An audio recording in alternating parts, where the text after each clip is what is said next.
All right, ladies and gentlemen, welcome back to the European Volleyball Show. My name is Rob St. Clair, and the next iteration of our series of player interviews leading up to the Super Finals of Champions League in Ljubljana. And we have a very special guest joining us. He is a three-time winner of the CEV Champions League, and he has rejoined Trentino this year on the men's side to try and recapture a fourth Trentino Champions League. Mr. Matej Kaziyski, welcome to the show. It's great to have you. Thank you. It's great to be here. Thank you very much for the invitation, and I'm happy to be here and to answer your questions. Great. Well, it's great to see you again. It's great to see you back in Trentino after all this time, the club where you really kind of made one of the prominent marks in your career, winning 3 Champions Leagues in a row, 2009, 10, and 11. And then just playing all over the world of volleyball since. You've now come back to Trentino this year, and here you are, sure enough, right back in the Champions League finals. And we were talking right before the show started about how incredible it is that even despite all the things that have changed since last year, including yourself coming back, that everything has lined up pretty much the same way in terms of the Champions League competition. Trentino, again, you got past Berlin in the quarterfinal, you got past Perugia in the semifinal, and you're going to get a chance to play Zaxa in the final. It was the exact same thing as last year. So as with all that's changed, it's remarkable how things stay the same. What's I guess we can start off. What's your perspective on that, the difference from last year to this year having come in this offseason? Well, as you said, it's an incredible story to tell. Even till just this point, that everything is like kind of repeating itself. And of course, we would love not to repeat the final results, but for everything else, I'm really happy because after the big change in our team, nobody expected us to go again so far, and for us, it's a first little surprise and a big achievement. A big achievement because it's a great thing with not completely but almost new team to arrive at the same place and to have the same chance and to do the same route till the final. It's incredible, and meet the same team in the final, and of course now we hope to change the outcome. Yes, I'm sure everybody there in Italy, everybody there in Trento, after what happened last year, going to the finals in Verona with no fans in the crowd and losing that championship match to Zaxa. And now here you are back again with another opportunity. It's rare that you get a redemption opportunity like that so quickly. So I wanted to ask about, you talked about how much has changed for Trentino this offseason, yourself included, obviously coming back. Tell me about the preseason for you guys, when this team was getting put together with so much that had changed after last club season, and when this team was starting to take shape, especially in terms of the lineup that you guys play. I'm very fascinated by this because for those of who don't know Trentino's lineup all that well, they have Matej here, they have Alessandro Micheletto, who many have seen is one of the great young players in volleyball, and then they have Daniele Lavia, who came in this offseason from Modena as well. All 3 of those guys play the outside hitter position. And you have Giulio Pinali, who can come in and play a true opposite role. But the lineup that you guys have gone with for most of the year has been with all 3 of you outside hitters on the floor at the same time. I don't know if I've ever seen that before. So tell me about how that plan came to be. Like, when did Coach Lorenzetti come up with that, or who came up with that, and how long did it take to learn that system? Well, let's start from the beginning of your question because it was quite a long one. But Yeah. when we started, of course, maybe you remember, but for whoever don't, just after the finals, it was a little bit of surprise that the whole team of Trentino Volley started to collapse, and they were in need of new players. And the decision was made to make like a different team than the one that was before, because the one before was very equal, like a player status, and a lot of very good players on every position. And now they wanted to build something more towards the future of the team, and they were like, we need just a few older players and like a bunch of young players to play and to be the foundation of a team for a few years afterwards. And we started like this with not great expectations, just to rebuild a new team and to make something happen and to see wherever it will lead us. And fortunately for us, we started like with a flying start because we won the Super Cup just like the first week of the championship. And from there, like we said, well, we are here to build up for the future, but like we are good now, we can do even more. So we went ahead and just continued. Of course, it was not an easy road. We participated in the World Championship, in the Italian Cup, the Champions League, and just finished our participation in the Championship of Italy. Hard road, hard matches, but I think the team is shaping up really great. And as you say, we play most of the time with three outside hitters, switching positions all the time.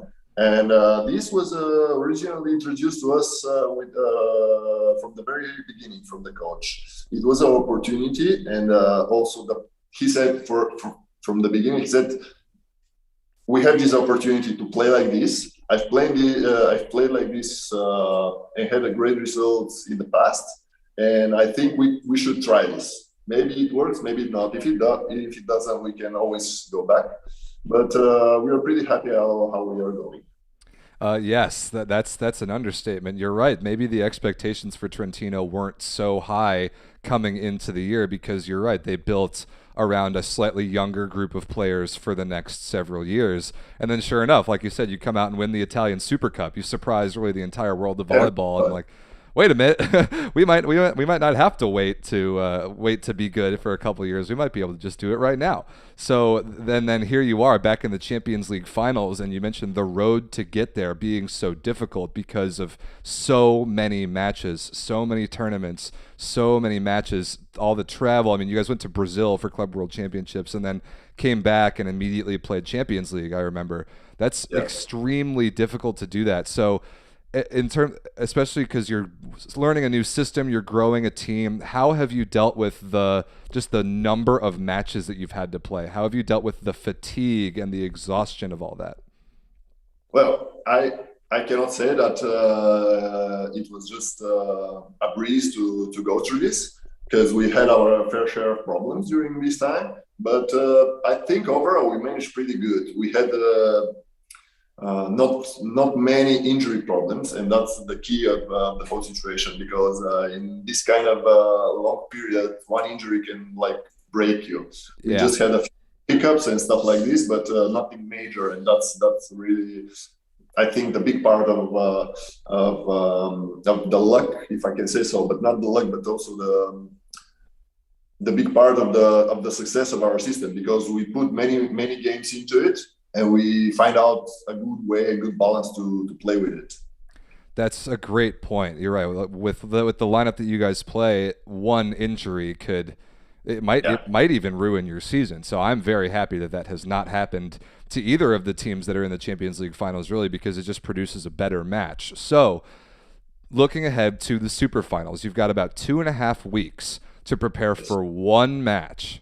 And that is very interesting because, like you said, you guys are done in Italy now. The only match you have left in your season is the one championship match against Zaksa. And whereas the rest of Champions League has all been 2 games, a 2-game series. With that much preparation time for only one match, how are you structuring preparing for that and to make sure that as soon as first serve starts in that championship match, your team is ready to go right away? Well, during the last period, we had games every three days. So for sure, our game time was quite enough. Now we need to think to prepare more physically, especially the first week that we have, because we have to recuperate a little bit of our forces for the one game that we have to play at maximum level from the beginning to the end. And that's our focus for the first week. Then we have to, of course, rebuild our stamina, just relax, take it easy, and just put our efforts to technically prepare the best for the team. Because, as you said, there are some changes, and it's not the same team, so we will have to have a quite different approach to this game.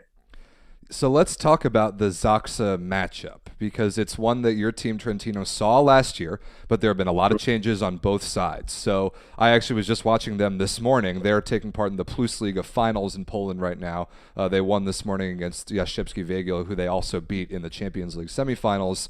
And so their timing coming into the finals is going to be different than yours. But the matchup against them with their three wings, Kaczmarek, Slivka, Semeniuk, who are so good, and they're just very good defensively. They don't make any errors. They're a unique style of team. Quite strong team. Right, very, very strong. Just like last year, but a little bit different. So what have you seen in your early preparations for their team that is different than the other teams you've played this year? Like, say, maybe Perugia or Lube, who you just played, or like these other teams in Italy?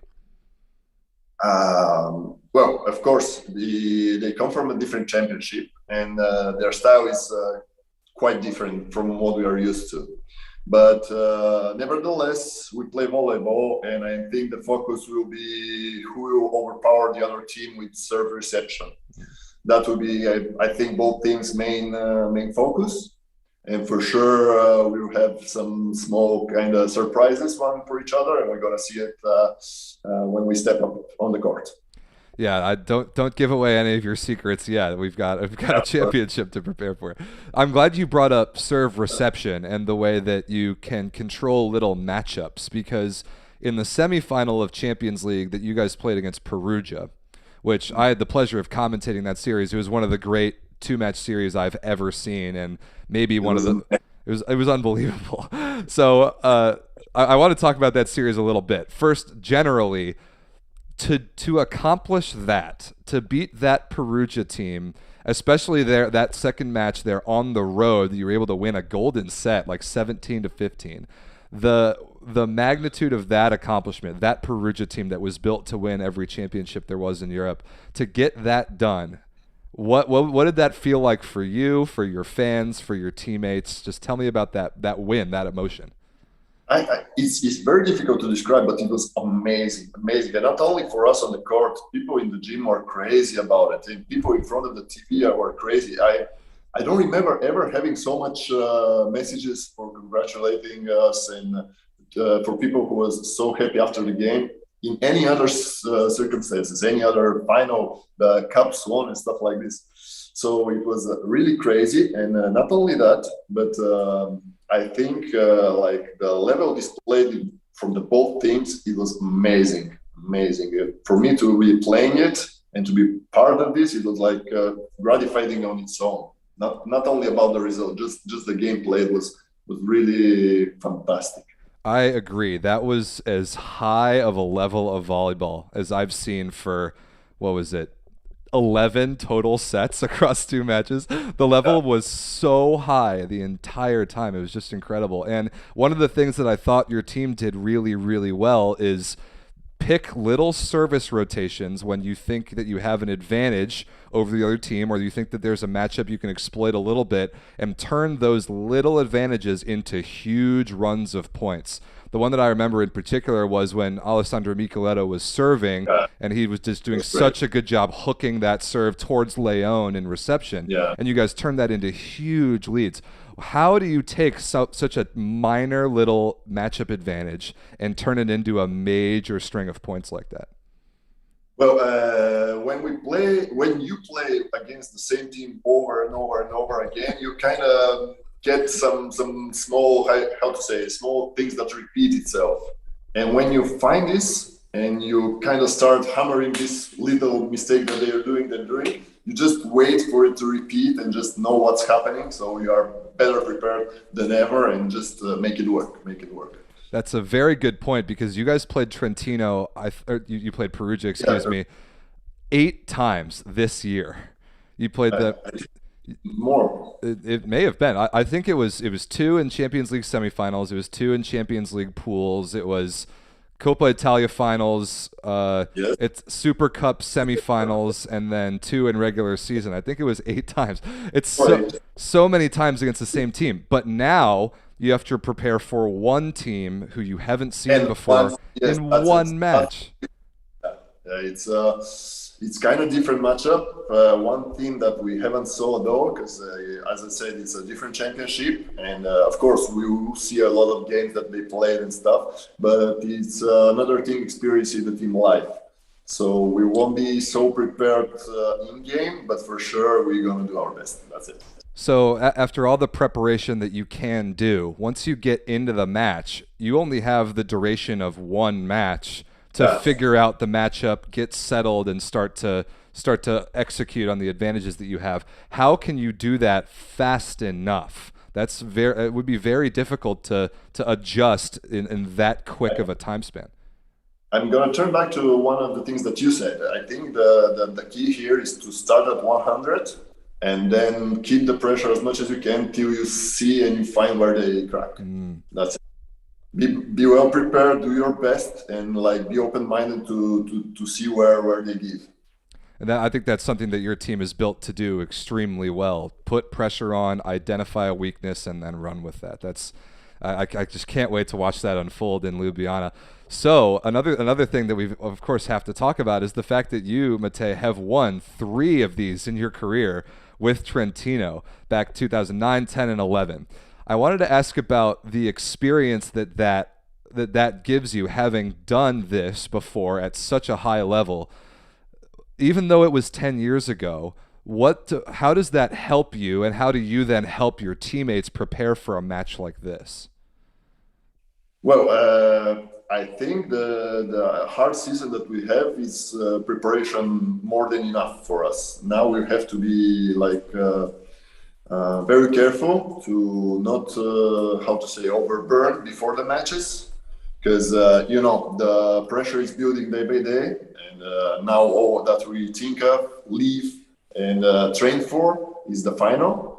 And there are still 2.5 weeks, so it's not tomorrow, it's not the day after tomorrow. So we have to take it patiently. And lack of patience could be a big factor here. For sure, we are talking about it, and we're gonna do our best to be at our 100 or even 110 when the game starts. But of course, pressure can trick you in these kind of situations. I think mine and my other colleagues' experience is helping in that situation, just to bring down the spirits and keep it professional and keep it like focused for our goal. That's a great point and hugely valuable to have that. Is there a story from those Champions Leagues back in 2009 to 2011, winning those 3 tournaments? Is there a story that pops out to you that when you look back on those couple years, a memory that comes up that you can share with us? Something very funny is the last one here near Trento in Bolzano. The third one is like, I don't know how familiar with the Italian people, but they are very superstitious people. Yes. And going for the last game, just entering the bus, we were departing from our hotel to the gym, and the bus broke. So everybody were like crazy disappointed, because that's a big sign that things will go wrong. But like we had a good hotel manager who managed to give us 3 minibuses. So we went to the game perfectly. We won, and but just the pressure that we had before the game, in the moment when the bus was going stopped, and she said, I don't know what's happening, we cannot go. And everybody were like crazy disappointed, and like almost we lost it at that moment. But eventually we went to the game and we won, so everything went fine. Wow, that is incredible. What a nerve-wracking thing that would be to hear. Yeah, especially for a population like Italians, because I cannot explain you how superstitious normally they are. So event like this is like really breaking nerves. Wow, that's just a phenomenal story. So, well, you got past that little superstition, I suppose. What, from a volleyball perspective, the Champions League era and just the game of volleyball around the year 2010, 2011 versus the game of volleyball now, let's start with something that's similar. What's similar now in the way your team plays, the way you prepare for a Champions League final compared to the last time you won one of these? Then we can talk about something that's different after that. Well, we are speaking of a very big time gap, so it's very difficult to compare them really without having images. But generally, volleyball was evolved during that time a lot, and not only just like a play, but generally, also like rules. Now you can see so many pushes, attacks with double hands and stuff like this, which during my time were almost prohibited. Like you have to do it very clean. Now the referees permit so much going on, and just that aspect alone just changed the play style of outside hitters generally. You see so much dirty play, we call it like this here in Italy. Dirty play during the games that once upon a time, let's say it like this, because I'm an older guy, but a long time ago it was so much it was much rarer. Yeah. You can see it very rarely during that time, and now it's so prominent, and just this alone changed the game so much. Just this alone. But to go back to the similarity, it's always volleyball, and even though the speed and the strength of the players is increasing and the height of everybody is increasing so much lately, I think generally the accent still is on the good side out and break with serve. Yep, some things about that at the highest levels of men's volleyball will never change. If you can serve and you can receive serve and run your offense, you are, in any era, you're going to be in pretty good shape to win. So the last thing I want to ask about before we wrap up the show, and thank you again, Matej, so much for your time and for being here, is so we're going to Slovenia in 2 weeks to Ljubljana to play this final. It's a neutral site, so it's not. I don't know what distribution of the fans to expect from Poland versus from Italy versus just volleyball fans. But I hope that it will be a good battle through fans also. But of course, very polite one. But I hope since it's not very far away, neither to Poland, neither to us, it will be a good destination to have a great final, even for the fans. Exactly, it is kind of close enough to both Italy and to Poland. But the big difference, especially compared to last year, was that there were no fans last year. Yeah, now there will be fans, and that's incredible. I cannot stress how important this is for us players. And for me personally, I think this changed the whole flavor of the game. But not only for who plays it, also for who watches it. It's just so much different. It's so much more spectacular. And you can feel so much more engaged during the games. I couldn't have said that better myself. I completely agree. It's totally changed even the way I watch volleyball from the other side of the world this whole season, to feel and hear the energy of the crowds returning to volleyball arenas. It's so good to see. And like that Champions League semifinal where you beat Perugia at home, that crowd in that match, that was among the best I have ever seen. And that makes a very big difference. And just the way you feel in the court when there are so many people cheering for you is just so much different.